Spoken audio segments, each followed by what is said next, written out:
اللهم صل على سيدنا ومولانا محمد. تمہاری تعریف کا تو حق ادا کرنا ہمارے بس کی بات نہیں ہے. زیادہ سے زیادہ ایک عاجز آپ کا غلام اتنا کہہ سکتا ہے کہ اللہ کے بعد اگر کسی کا مقام مرتبہ ہے تو وہ آپ کا ہے. یہ نہیں کہا شاعر نے کہ اللہ سے بڑھ کر آپ کا مرتبہ ہے. یہ بھی نہیں کہا شاعر کہ اللہ کے ساتھ آپ کا مقام اور مرتبہ ہے، بلکہ بعد از خدا بزرگ تو ہی قصہ مختصر، اللہ کے بعد آپ کا مقام اور مرتبہ ہے. اشعار بولنے والوں نے بولا جس کے اندر محبت، جس کے اندر عشق، جس کے اندر توحید، جس کے اندر رسالت، لیکن یہ کیسی محبت ہے کہ حضور کو لے جا کر اللہ اور اللہ سے بڑا بنا دینا. ان قوالیوں کا سننا بھی سخت حرام ہے. ان قوالیوں کے سمجھو نہ سمجھو باہر دو صورت سخت حرام ہے. نوجوان لا کر دیا شعر قوالی میں آتے ہیں، میں نے نوٹ بھی کر لیا. اور شعر کے اندر ایسے شرکی الفاظ جس کی کوئی حد نہیں ہے.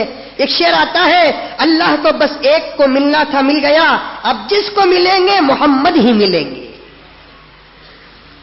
اللہ کو یہ چیز کیا ہونا تھا سو محمد رسول اللہ کو ضرورت تھی اللہ کی، لیکن ایمان اور توحید یہ کہتا ہے کہ اللہ اتنے بے نیاز ہیں کہ اللہ کو حضور کی بھی ضرورت نہیں ہے.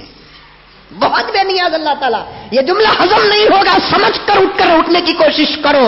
اللہ کسی کے محتاج نہیں ہے، نہ آدم کے محتاج، نہ نوح کے محتاج، نہ عیسیٰ کے محتاج، نہ موسیٰ کے محتاج، نہ ابراہیم کے محتاج. یہاں تک کہ اللہ کسی کے محتاج نہیں. وہ چاہتے تو تنہا رہ سکتے تھے، کسی کو پیدا بھی نہیں کرتے. تو اللہ کو کوئی پوچھنے والا نہیں تھا کہ اللہ تو کیوں کسی کو پیدا نہیں کیا. کوئی نہیں پوچھ سکتا اللہ تعالیٰ کو، کسی کو ہمت بھی نہیں ہے. اللہ بے نیاز ہے. اللہ تو پیغمبر کو بھی کہا، پیغمبر اپنی امت کو کہو کہ شرک سے بچ جاؤ، شرک نہ کرو. تمہاری امت شرک کری تو میرا کیا بگڑے گا؟ اللہ فرماتے ہیں اٹھا کر دیکھ جاہل، سر پہ ہرا پگڑا پہننے یا ہرا کپڑا باندھ لینے سے تم حضور کا عاشق نہیں ہوتا. ہاتھ میں لٹھی پرانے سے تم مرد میدان کا مجاہد بھی نہیں ہوتا. جھوٹی تلوار لے کر تو معمولی یڈورپا کو ڈرا نہیں سکتا. پولیس کی سیکورٹی میں جلوس لے کر جانے والے امت کے مجاہد اور شہید ہو ہی نہیں سکتے. اللہ کی بے نیازی اٹھا کر قرآن دیکھ، اللہ تعالیٰ کی غیرت قرآن اٹھا کے دیکھ. اللہ کیا فرماتے ہیں؟ علماء بیٹھے ہیں آج جمعے میں، حفاظ بیٹھے ہیں آج جمعے میں، کیا کہتا ہے قرآن دیکھ. اے پیغمبر آپ کی امت شرک کرے تو میرا کیا بگڑے گا؟ آپ کی امت تو دور کی بات، العیاذ باللہ اگر آپ بھی شرک کریں گے تب بھی ہمارا کوئی فرق نہیں ہے. لئن اشرکت لیحبطن عملک، اگر آپ بھی شرک کریں گے ہم اتنے پاورفل ہیں کہ آپ کے عمل کو بھی بیکار کر دیں گے. کسے وارننگ ہے؟ کسے اللہ تعالیٰ کہہ رہے ہیں؟ شرک کے معاملے میں تو اللہ تعالیٰ انبیاء کو نہیں چھوڑا. لئن اشرکت لیحبطن عملک، اے پیغمبر اگر آپ بھی شرک کریں گے، یہ تو پکی بات شرک کو مٹانے کے لیے میرے آقا آئے ہیں، شرک کو ختم کرنے کے لیے میرے آقا آئے ہیں. آقا سے شرک نہیں ہوگا، آقا سے شرک مٹے گا. لیکن اللہ تعالیٰ اپنی بے نیازی بتا رہے ہیں. لئن اشرکت لیحبطن عملک، اگر آپ بھی شرک کریں گے ہم کو آپ کی بھی پرواہ نہیں ہے، ہم آپ کے عمل کو بھی بیکار کر دیں گے. انبیاء سے شرک کو اللہ تعالیٰ برداشت نہیں کر سکتے ہم جیسے غلاموں سے. پھر ایک شعر آتا ہے اللہ کو تو دیکھا ہے تو کسی نے تو بتائے، جس کو بھی نظر آئے محمد. 100 مرتبہ تمہیں سنے رہیں گے، ہمیں ایک مرتبہ پڑھ کو کہاں تک پہنچے. دیکھو کارا میں خوالی، کیا لاریا میں خوالی، آٹا میں خوالی، پنگے مئی کا شعر دیکھ کتنا خطرناک ہے. حضور کے زمانے میں ابو جہل کے زبان سے بھی ایسا شعر نہیں نکلا ہوگا جو آج کے مسلمان کے زبان سے نکل رہا ہے. اللہ کو تو دیکھا ہے تو کسی نے تو بتائے، جس کو بھی نظر آئے محمد. اس کا مطلب یہ کہ اللہ کسی کو بھی نظر نہیں آتے بلکہ اللہ محمد کی شکل میں سب کو نظر آ رہے ہیں. یہ محبت. اور سنو، خدائے پاک جہنم میں ہم کو ڈالے گا. میں نے طرز بھی آتی، عراق سے بھی پڑھ سکتا ہوں، مانا منجا خوال سمجھ گئے تو تم لگا ہوں. اللہ تعالیٰ اچھی آواز بھی دیا، اللہ کا کرم ہے. پھر بھی بتا رہا ہوں، خدائے پاک جہنم میں ہم کو ڈالے گا مگر رسول پاک کا کرم ہم کو بچائے گا. اس کا مطلب کیا نکلتا ہے؟ اللہ کے پاس کوئی رحم نہیں ہے، کوئی کرم نہیں ہے، جو بھی رحم کرم ہے محمد کے پاس ہے. ارے وہ پاک ذات تو ایسی ہے کہ اس کے رحم کا ایک حصہ بھی دنیا کے اندر ابھی نازل ہی نہیں ہوا. اللہ خود فرماتا ہے میں کون ہوں معلوم ہے تجھے میرے بندے؟ تیرے نبیوں کے دل میں رحم ڈالنے والا میں ہوں، تیری ماں کے دل میں رحم ڈالنے والا میں ہوں، تیری بیوی کے دل کے اندر رحم ڈالنے والا میں ہوں، تیرے شوہر کے دل میں رحم ڈالنے والا میں ہوں. اور آج تو خوالی میں کہتا ہے کہ اللہ تعالیٰ جہنم میں ڈالیں گے اور نبی کا کرم آ کر بچا لے گا. تو پھر اللہ تعالیٰ کس کام کے؟ کہ اللہ تعالیٰ جلاد ہے نعوذ باللہ. اللہ تبارک و تعالیٰ سخت ہے. ارے اللہ تعالیٰ خود فرماتے ہیں کہ پیغمبر آپ کی امت کو میری بھروسہ دکھائیے میرے رحمت اور میرے کرم کی خبر دیجئے کہ میں نے میری پوری رحمت کے 100 حصے بنایا ہوں، صرف ایک حصہ دنیا کے اندر دیا ہوں، 90 پر 9 حصے حشر میں حفاظت کر کے رکھا ہوں تاکہ میری پورے بندوں کی میں مغفرت کر دوں. یہ اور بات ہے کہ آقا ہماری سفارش کریں گے، آقا ہمارے طرف سے روئیں گے، گر گرائیں گے، لیکن آقا کی سفارش، آقا کے رحم، آقا کے کرم کو سامنے رکھ کر کسی مسلمان کو یہ ادھیکار نہیں، کسی مسلمان کو یہ حق نہیں ہے کہ اللہ کے رحم اور کرم کو ایک دم سے مٹا دے، اللہ کی محبت کو ایک دم سے مٹا دے. اللہ تعالیٰ نے قرآن کی پہلی آیت میں کیا فرمایا؟ بسم اللہ الرحمن الرحیم. پڑھو اس پاک ذات کے نام کو لے کر جو رحمان بھی ہے جو رحیم بھی ہے. اللہ تعالیٰ چاہتے تو جبار اور قہار بھی لے سکتا تھا، لیکن اللہ تعالیٰ رحمان اور رحیم کو بتا رہا ہے کہ تمہارا خدا بہت بڑا ہے. حضرت موسیٰ کے زمانے میں ایک گنہگار اللہ کے عذاب سے ڈر رہا تھا. اللہ تعالیٰ توفیق دیا، رو رہا ہے. موسیٰ علیہ الصلوۃ والتسلیم پوچھے کیا بات تو رو رہا ہے؟ میں کہنے لگا میرے سے بڑے بڑے گناہ ہو گئے.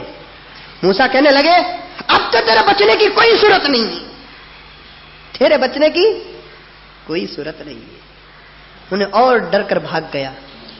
موسیٰ علیہ الصلوۃ والتسلیم بیٹھے تھے، حضرت جبرائیل آئے، حضرت موسیٰ سے پوچھتے ہیں کہ موسیٰ اللہ نے آپ کو سلام بھیجا ہے، میرے ٹوٹے ہوئے دل کے بندے کو آپ نے بھیج دیا، مجھ تک نہیں ملایا، تم اتنا کہہ سکتے تھے کہ اس کے گناہوں سے میری رحمت بہت بڑی ہے، اس کے گناہوں سے میری رحمت بہت بڑی ہے. لیکن لکھتا ہے، کہتا ہے شاعر بدقسمت بدذات کہیں کا کہ مگر اللہ رسول پاک کا کرم ہم کو بچائے گا. پھر اور ایک دیکھیے کیسے کیسے اشعار آ رہے ہیں، اللہ حفاظت فرمائے. خدا نے حسن نبی میں کمال رکھا ہے، واہ واہ بولنا نہیں، سمجھ میں یہ بات، خالی ایسے اشعار آ رہی بول کر تم نے بتا رہا ہوں سو میں. خدا نے حسن نبی میں کمال رکھا ہے، ازل سے تا ابد لازوال رکھا ہے، زمین میں آ کے لباس بشر میں آقا نے اکیلے دونوں جہاں کو سنبھال رکھا ہے.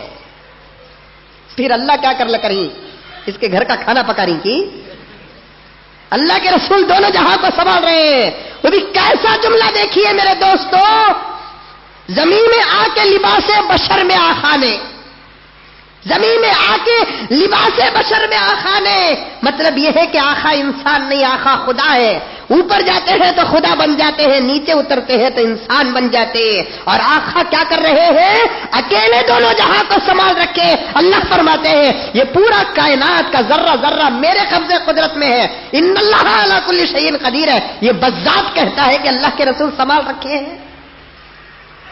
اور سنو، بشر کہوں بھی تو کیسے کہوں تجھے کہ حضور، جاہلا جھم جاتے، پیسے اچھال ڈالتے، اسے نہیں معلوم کہ اس کے ایمان کا جنازہ کب کی میسور روڈ پہنچ چکا ہے، اس کے ایمان کا جنازہ کب کی ٹانی روڈ کے قبرستان کو پہنچ چکا ہے، قدس صاحب کی عیدگاہ کو پہنچ چکا ہے. ایمان کی حفاظت کر، حضور سے بھی محبت کے کچھ رولز اور ریگولیشن، قانون اور ضابطے ہیں. دیکھیے کیسا شعر آتا ہے، بشر کہوں بھی تو کیسے کہوں تجھے کہ حضور، تیرے غلاموں نے دنیا کو پال رکھا ہے. لا حول ولا قوت الا باللہ. پالنے والی ذات کس کی؟ اللہ نے قرآن میں کہا میں صرف تمہارے گھر کو نہیں پال رہا ہوں، آسمان سے نیچے زمین کے اوپر کو نہیں پال رہا ہوں. ارے سورہ فاتحہ بھی اگر کسی تھرڈ کلاس مسلمان کو آتا ہے تو وہ مسلمان بھی اس سورہ فاتحہ کی پہلی آیت یہی پڑھتا ہے، الحمدللہ رب العالمین. اللہ تعالیٰ وہ خدا ہے جو کائنات کے تمام کو پالنے والے، عالموں کو پالنے والے ہیں، زمین کے اندر زمین کے اوپر کو پالنے والے ہیں، پتنگے پتنگے کو پالنے والے ہیں، پرندے پرندے کو پالنے والے ہیں. لیکن لکھتا ہے کہ بشر کہوں بھی تو تجھے کیسے کہوں کہ حضور تیرے غلاموں نے دنیا کو پال رکھا ہے. ابھی دیکھیے اور ایک شعر آئے گا، کچھ تو دماغ کی کھڑکیاں کھل گئی ہوں گی. اللہ کیا ہے، رسول اللہ کیا ہے، انبیاء کیا ہے، صحابہ کیا ہے، اولیاء کیا ہے، اللہ کی قدرت کیا ہے، انبیاء کا معجزہ کیا ہے، صحابہ اور اولیاء کی کرامت کیا ہے، پہلے اسے سمجھنے کی ایک کوشش کرو. دیکھو کیسے اشعار آتے ہیں. اس اشعار کو سن کر ایک عاشق رسول ہونے کا دعویٰ کرتا ہے. دیکھیے یہ شعر کو ذرا غور سے سنیے. اٹھا جو میم کا پردہ شب معراج، اٹھا میم کا پردہ، اٹھا جو میم کا پردہ شب معراج، احمد نے احد آپ کو پایا معراج. سمجھا تم؟ اتنے بریک باتیں گھستے نہیں. حضرت ہی صورت کو گئے دیکھنے، حضرت ہی کی صورت کو گئے دیکھنے حضرت. یہ معمہ حضرت کا شماشا شب معراج. مطلب یہ کہ اللہ کے رسول جب معراج کو گئے نا، اللہ کو دیکھنے گئے نہیں کہتے، اپنی صورت دیکھنے گئے کہتے. کیا ساس کے گھر کا بیرو تھا وہاں؟ اللہ کے رسول اللہ کو دیکھنے گئے. لیکن یہ بذات کہتا ہے کہ اللہ کے رسول اپنی صورت دیکھنے گئے کہتے. مطلب حضور کو خدا بنا دیا، خدا کو حضور بنا دیا. ایمان رہے گا؟ رہے گا ایمان؟ یہ کیسی محبت میرے نوجوانوں، یہ کیسا عشق میرے نوجوانوں، یہ کیسا تمہارا ایمان میرے نوجوانوں کہ تم کو اتنا بھی فائدہ نہیں مل سکا تمہارے ایمان سے، تمہاری محبت اور تمہارے عشق سے کہ تم خدا کو بھی نہیں پہنچانے اور حضور کو بھی نہیں پہنچانے. اور ایک سنیے، وقت ہو گیا، عرض کرو اور بہت ساری باتیں. ایک شان کے دو نام ہیں، اللہ محمد. یعنی اللہ کا نام محمد ہے، محمد کا نام اللہ ہے. دونوں ایک ہی نام کرتے. اللہ کسے بولتے ہیں؟ محمد کسے بولتے ہیں؟ کیا ترجمہ لفظ اللہ کا، کیا ترجمہ لفظ محمد کا، کیا میننگ؟ بڑے زور سے آتا حضرت میرا نام محمد حسین ہے. وہ حسین کا تو کیا حضرت، کیا مانا؟ پوچھتے نہیں پوچھتے. کبھی پوچھے کہ لفظ اللہ کا ترجمہ کیا آتا ہے، لفظ محمد کا ترجمہ کیا آتا ہے؟ ہمارے جیسے لوگوں کے ناموں کا ترجمہ آتا ہے تو کیا اللہ اور اللہ کے رسول کے نام کا ترجمہ نہیں ہے؟ اللہ کہتے ہیں وہ ذات جو سارے کائنات کا ذرہ ذرہ اس کی معبود ہے، وہ وہ ساری دنیا کا ذرہ ذرہ عابد ہے، وہ ان تمام چیزوں کا معبود ہے. وہی سب سے بڑا ہے. اللہ الہ سے نکلا ہوا، معبود کا معنی آتا ہے سب اس کی عبادت کریں گے، وہ کسی کی عبادت نہیں کرے گا. محمد کسے کہتے ہیں؟ وہ ذات دنیا کی ہر چیز اس کی تعریف کرتی ہے، تعریف کی ہوئی ذات کو محمد کہتے ہیں. لیکن شاعر کہتا ہے ایک شان کے دو نام ہے، اللہ و محمد. لا حول ولا قوت الا باللہ. میرے دوستو، ایسے اشعار، ایسی محبت سے بچا کرو. یہ محبت حضور کے قریب تک بھی نہیں پہنچائے گی ہم کو. ہم نے ضد پہ آ کر حضور کی عظمت کو ختم کر دیے. عظمت کا ایک واقعہ حدیث پیش کر کے اپنی بات کو ختم کروں. ضد پہ آ کر طور طریقہ نہیں، تہذیب نہیں، علم نہیں. گانا بجانا اسلام میں کسی کے نزدیک جائز نہیں، ناچنا کسی کے نزدیک جائز نہیں.